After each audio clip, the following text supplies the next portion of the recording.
आजच्या माझ्या व्हिडिओचं टायटल आहे no mixing allowed, legally, scientifically, morally.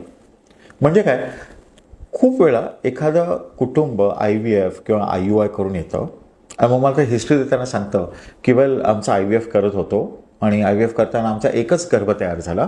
तेव्हा डॉक्टर म्हणाले की आमच्याकडे अजून एक एक्स्ट्रा गर्भ आहे जो एम्ब्रिओ आहे तो, आणि हे मिक्स करूया आणि तुमच्या गर्भाशयात सोडूया आणि त्यामुळे तुमचं सक्सेस वाढेल. अर्थात सक्सेस वाढेल असं म्हटल्यावर आम्ही होकार दिला आणि तसं केलं आणि आमचं सक्सेस तरीही नाही झालं. हे पूर्णपणे चूक आहे.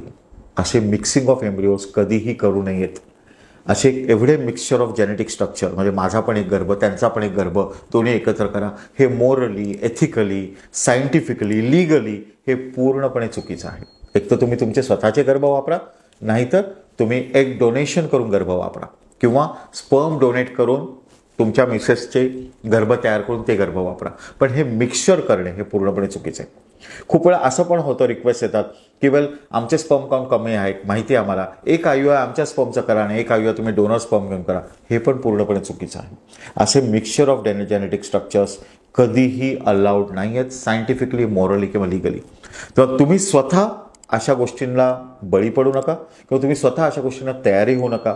एक तर तुमचे स्वतःचे एग्स, स्वतःचे स्पर्म्स वापरा, नाही तर प्रॉपर डोनर एग्स घ्या.